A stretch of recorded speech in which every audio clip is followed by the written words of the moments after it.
Oi, Júlia. Tá me ouvindo?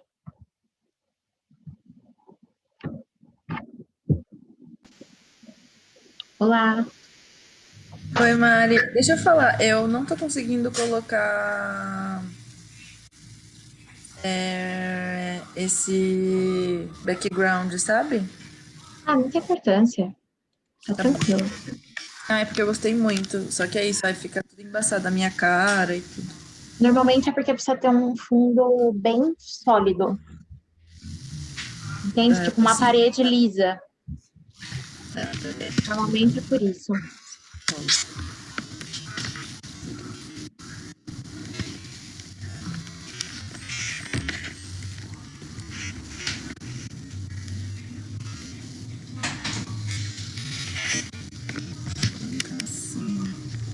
Não tá dando pra te colocar de co-hosting.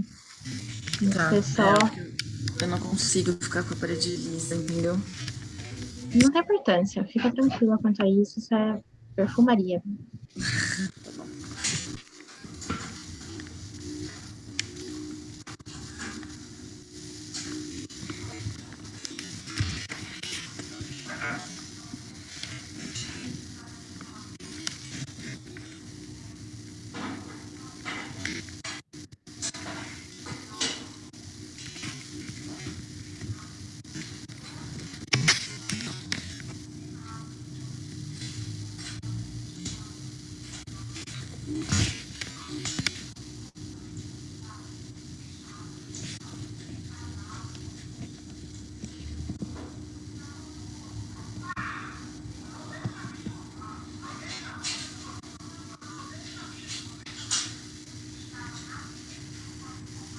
Olá, Thaís,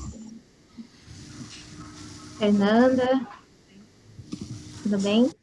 Qual de vocês vai ser a pessoa que vai falar? É a Márcia? Márcia, acabou de Márcia? aqui. Olá, pessoal. Olá.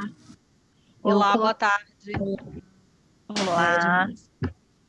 Coloquei você como spotlight, então todo mundo vai te ver, vai ver a tua apresentação também, tá? Uhum.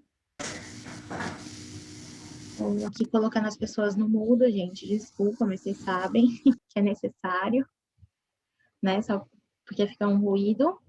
E, assim, enfim, vamos conversar um pouquinho para vocês saberem.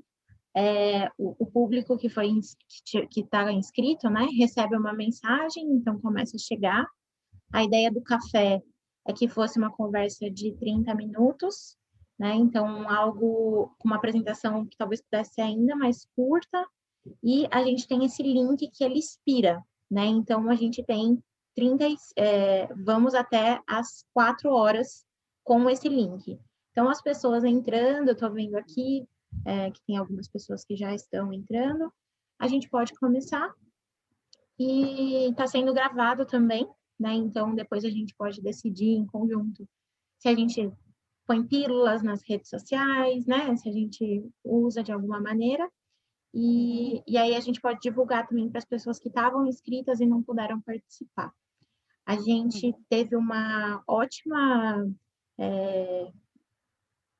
As pessoas gostaram bastante do café, elas se inscreveram muito, eu não sei muito bem como dizer isso, mas recepção, né? Eu acho que as pessoas gostaram, se inscreveram, esgotou as vagas, e a gente acabou abrindo um pouquinho mais de vagas, porque estamos em toda a programação tendo uma quebra. Acho que é muito normal. comum de evento, Normal, é. de evento Uhum. virtual, acho que a gente está vendo que está acontecendo mesmo. Uhum. Ontem também fizemos algumas campanhas para as pessoas que não fossem poder estar, enfim, que elas se desinscrevessem, porque tiraria a vaga de outras pessoas. Fizemos lembretes também, mas a gente está enfrentando isso de uma maneira geral. Uhum. Só para dar um tempinho também, até 5 minutos para as pessoas entrarem. Então, eu sou a Mariana, essa é a Júlia. Júlia, faz assim para todo mundo te ver. Então, a Júlia, eu sou da equipe da Agenda Pública, a Júlia é voluntária do Festival ODS. Se alguém precisar de alguma coisa, é só falar com a gente no chat, ou então mandar uma mensagem privada para a gente. Também convido todo mundo que está aqui para acompanhar as redes sociais, tanto da Agenda Pública, tanto quanto da Estratégia ODS. Então, depois também vou colocando aqui as redes e vamos lá, acho que a gente pode começar. Quem tiver perguntas, enfim, é só colocar ali no chat que a gente vai, depois vai passar para a Márcia, enfim, tá bom? Uhum. Legal, obrigada primeiro, pessoal da Agenda Pública, pelo convite, né? Eu tinha feito a proposta de falar um pouco sobre o plano de resposta socioambiental ao Covid, e aí, para ficar bastante informal mesmo, eu nem vou fazer nenhuma apresentação de PowerPoint, mas vou apresentar do que se trata, alguns resultados, né? E depois a gente abre uma conversa, para a gente ter mais tempo para conversar, tá bom? Eu sou Márcia Soares, né? Eu sou líder de parcerias do Fundo Vale, eu estou no Fundo Vale há 10 anos, e tenho trabalhado nessa agenda socioambiental há mais de 20 anos, né, com projetos de conservação, de proteção ambiental, de investimento também, de negócios de impacto socioambiental, especialmente na Amazônia, né, muitos deles na Amazônia. E o plano de resposta socioambiental, ele surge para o Fundo Vale como uma continuidade da nossa parceria com a Conexus, que começou, a Conexus foi criada, o Instituto Conexões Sustentáveis, foi criada no final de 2017, mais ou menos, e em 2018 a gente apoia uma parceria que se chamou Desafio Conexus, onde a gente tenta fazer um mapeamento do que a gente chama de negócios comunitários no Brasil, né? Negócios comunitários sustentáveis, que tenham como foco a questão do uso da terra, né? Das questões ambientais, principalmente.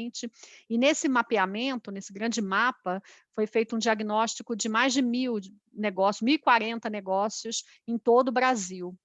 E a partir desse mapeamento, a Conexus começa a desenvolver uma série de atividades para desenvolver esses negócios, para acelerar, realizando oficinas, tentando entender quais eram as dificuldades de comercialização, de logística. Eles trabalham também acabam desenvolvendo um outro projeto chamado Negócios pela Terra, onde eles tentam entender do lado de quem compra, do lado da demanda, né? Quais seriam as necessidades em relação aos negócios de cooperativas e de associações produtivas, né? E isso a gente faz ao longo de 2019, aliás, 18 e 19, né? Quando chega em 2020, vem a pandemia, e aí a Conexus, que já trabalhava com esses produtores, né, que são associados e cooperativados, faz uma avaliação, logo no início da pandemia, de qual o impacto econômico que a pandemia estava trazendo sobre esses negócios, né? E nessa avaliação, o que vem à tona, né, são números bastante assim, muito claros, assim. Primeiro que esses negócios tinham sido extremamente impactados, porque a maioria deles tinham como principais clientes, às vezes, o governo, por meio de políticas públicas, como o PNAE, que é o Programa Nacional de Alimentação Escolar, né? Ou o PAA, que é outro programa público, que eles fazem compras desses pequenos, principalmente agricultores familiares rurais, né? E com a pandemia, esses contratos de fornecimento foram suspensos, as entregas foram suspensas, então eles estavam com algumas safras se perdendo a produção, né? Além disso, as feiras livres, que é outro foco, né, de onde esses negócios faziam suas comercializações, também foram suspensas, entregas também vinculadas ao comércio comércio e a gastronomia também foram impactadas, então eles deixam de ter suas compras feitas, né? Mesmo os mercados, né, que trabalhavam com produtos mais perecíveis, né, que são geralmente esses que vêm dessas associações cooperativas, eles fizeram suspensão de contratos, né, naquele momento por conta da indefinição e sem saber como é que ficaria com fechamento de comércio e tudo mais, né. Então tem uma grande insegurança e esses negócios começam a sofrer os impactos no próprio capital de giro deles, que começa a ficar insuficiente para pagar os compromissos com os produtores, os contratos que eles tinham vigentes, ou mesmo para ter recurso, por exemplo, para investir na safra seguinte, né? Além disso, né, além desse impacto econômico, né, muitos deles já tinham dívidas com bancos, né, tinham dificuldades, enfim, ou se pensaram em acessar crédito, tinham dificuldades de pegar o crédito por conta dessas dívidas passadas. Além disso, eles sofreram, né, para além do impacto econômico, sofreram um risco de exposição ao coronavírus, porque eles não podiam ao mesmo tempo parar a produção e o pouco que eles estavam conseguindo vender, eles precisavam vender, né? E por outro lado também, o que eles perceberam é que toda a orientação que veio relacionada à pandemia e ao coronavírus foi muito orientada para os públicos urbanos, sabe? De lavar as mãos e todas as orientações que a gente recebeu não tinham orientações específicas para o ambiente rural, por exemplo, para quem precisava continuar produzindo, né? Então, eles foram impactados de diferentes maneiras. A Conexus já estava planejando lançar um fundo, que é o Fundo CX, para oferta de crédito para essas cooperativas que eles já vinham trabalhando, né, desde 2018 e 2019, e para ter uma oferta de crédito um pouco mais aderente às necessidades desses cooperados, dessas associações. E a gente está falando de associações e cooperativas da agricultura familiar, em geral, no Brasil todo, mas também do extrativismo, principalmente na Amazônia. Então, cooperativas sejam ligadas à castanha, todos os produtos da açaí, todos os produtos da biodiversidade da Amazônia, né, Ecopoaçu, etc., ou mesmo seringa, por exemplo. Então, o que eles decidem, né? O que a gente decide junto? Que era importante mudar um pouco a linha de crédito que tinha sido pensada num outro modelo, esse fundo, lançar esse fundo com uma linha de crédito emergencial. E associada à linha de crédito emergencial, um plano, o que a gente chamou de plano de resposta ao Covid, que seria o quê? As cooperativas e associações que acessassem o crédito, automaticamente ela levaria junto um combo de suporte, de assistência técnica, de assistência jurídica, assistência financeira, vários outros serviços, porque a gente entende que só o dinheiro, só o recurso, muitas vezes não é suficiente para o desenvolvimento desses pequenos negócios, né? Então, que eles precisavam também, principalmente nesse momento de pandemia, de um suporte em termos de orientação para que eles conseguissem sobreviver a esse período. Então, foi lançada essa linha de crédito. Essa linha de crédito teve como foco o fortalecimento da gestão financeira dessas organizações, né, principalmente a parte econômica. Teve também um foco de ação, né, uma outra frente de trabalho focada em promover conexões com alternativas de comercialização. Então, considerando, por exemplo, que o PNAE, o PAA, com as escolas fechadas, né, não era possível eles continuarem vendendo para esses mecanismos, que outras possibilidades de comercialização essas cooperativas poderiam ter? Seja via internet, que aumentou, né, demais as vendas por internet, só que eles não estavam preparados para isso, né? Então, teve toda uma frente do programa para desenvolver essas conexões com outras alternativas de comercialização, que não fossem as que eles já estavam acostumados, né? E uma outra frente de trabalho muito focada na ativação de redes para troca entre essas organizações, porque ao longo dos anos anteriores, o que a Conexus percebeu é que tinha uma carência muito grande de interlocução entre eles, e que juntos eles poderiam promover algumas iniciativas mais colaborativas, seja de logística, seja de comercialização, que poderia dar escala e poderia resolver os problemas, né? E, entre eles, né? Até um pouco assim. Então, esse plano de resposta socioambiental, ele contemplou o crédito para associações cooperativas, né, da agricultura familiar e extrativismo, e esse combo de atividades, tá, que ia amarrado ao crédito. Então, no momento que ele acessava o crédito, ele precisava desenvolver, e era um a um, assim, uma curadoria quase que individual dessas associações cooperativas, precisavam desenvolver um plano para como ele ia usar aquele recurso do crédito, né, e para ver se esse plano estava, de fato, atacando as principais deficiências daquela associação ou cooperativa e principais necessidades. Então, até esse momento agora, porque a linha de crédito ainda não acabou, né, mas até o final do ano passado, 80 cooperativas acessaram e associações acessaram esse crédito e foi aportado um total de 6,5 milhões de reais por meio desse crédito, né, para esse grupo de associações cooperativas.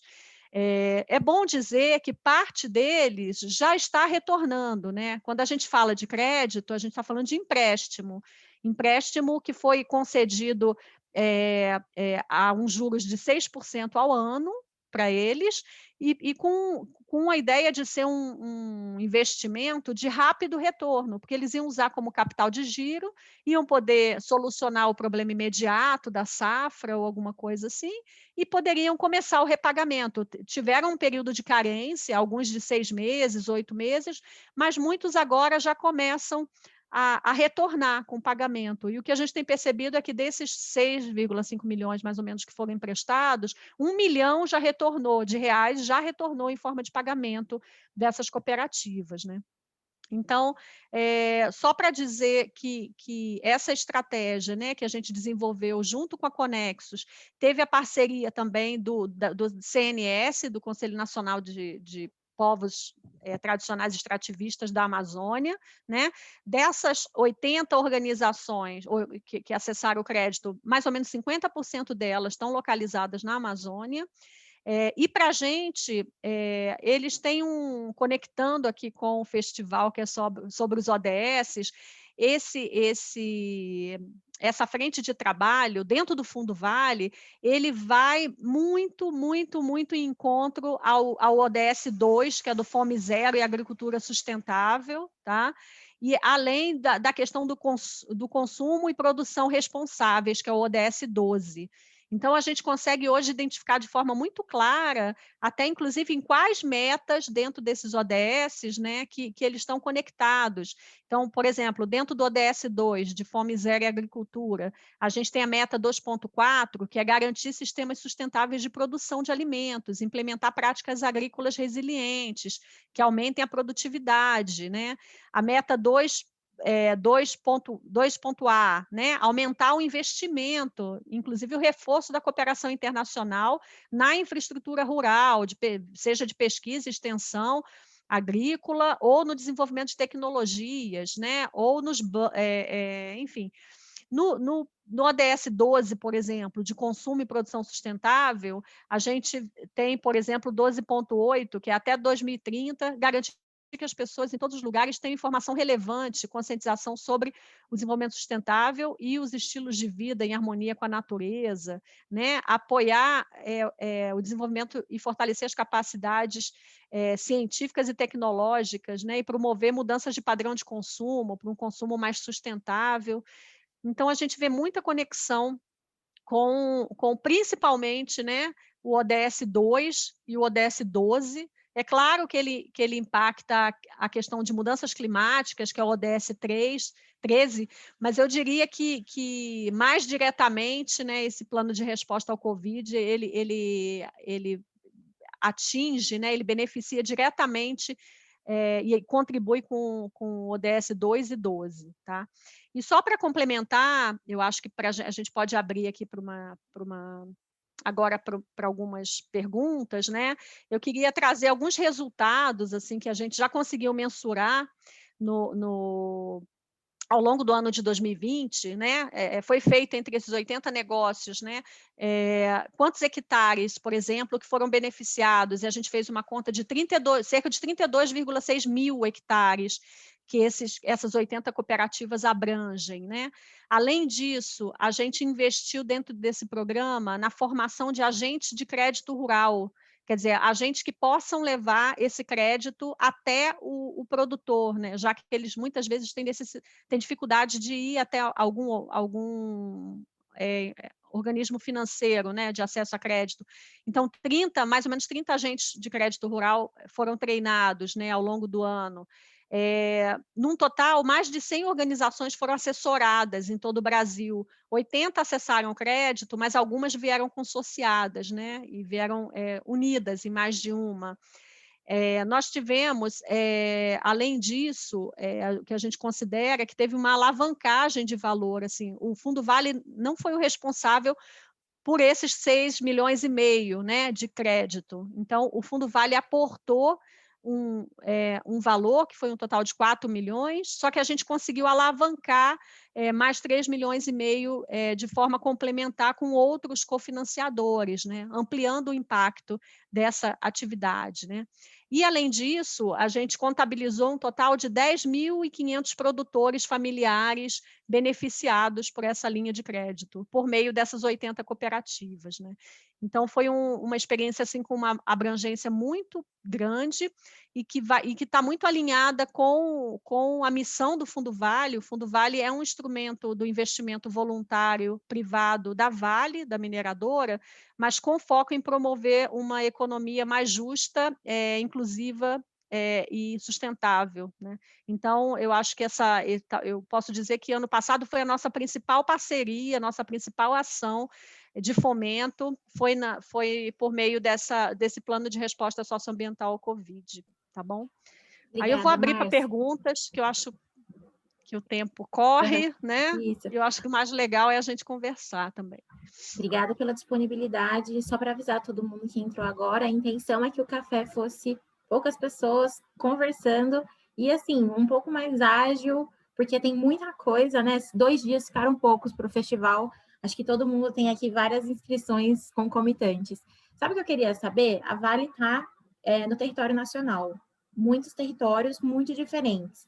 Você sentiu dificuldades? Aliás, o primeiro ponto, né? Vocês estão com esse programa, aliás, Conexus está em todo o território e existem diferenças muito significativas entre as necessidades para criar capacidade e resiliência das comunidades ou dos negócios de base comunitária, por exemplo, do Norte e do Sudeste, tipo Minas Gerais e organizações do Norte.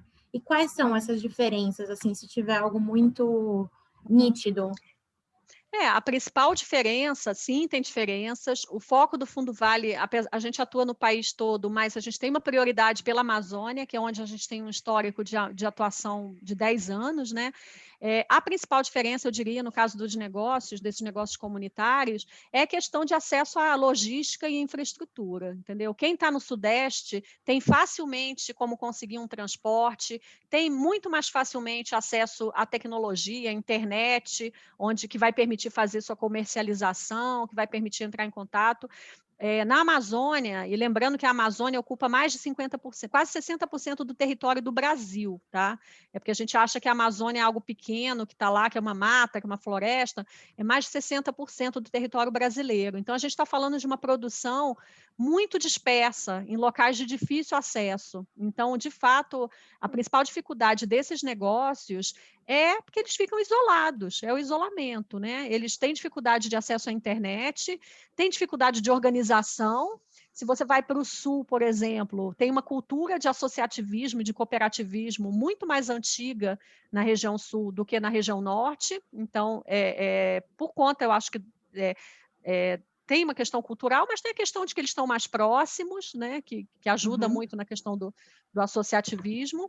Então, eu acho que, principalmente, o principal ponto é esse, eles estão isolados, então dificulta a logística, transporte, comercialização, contato, né? Então, que para os negócios acaba tendo um impacto, né, com maior dificuldade. Horas de voo, exatamente, né? E É. até o tipo de produto, né, Márcia? Eu acho que outras pessoas aqui, se quiserem fazer perguntas, também fiquem à vontade.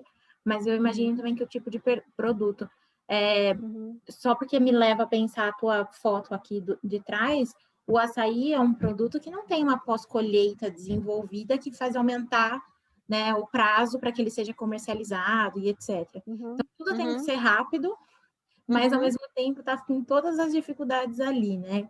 Sim. Realmente E você é está bem falando difícil. do açaí, por exemplo, que é uma das cadeias produtivas mais desenvolvidas na Amazônia, se a gente for olhar para os produtos da floresta, né? Açaí e castanha são os que são mais desenvolvidos, e açaí muito por causa de uma onda, eu acho que na década de 90 ou anos 2000, né, da gente que todo o Sudeste hoje consome açaí com guaraná, enfim. Então, eles exportam, mas a maior parte da produção é consumida até dentro do próprio país. Agora, você imagina outros produtos que não têm, de fato, nem tem esse mercado ainda tão consolidado e tem as dificuldades, de fato. Um programa bem interessante que a gente tem conhecido é um que chama Amazônia 4.0, que é desenvolvido pelo professor Carlos Nobre, que é um pesquisador conhecido da Amazônia, onde ele está desenvolvendo laboratórios para justamente ter uma agregação de valor local. Então, são laboratórios itinerantes, que vão poder ir de um lugar para o outro, né?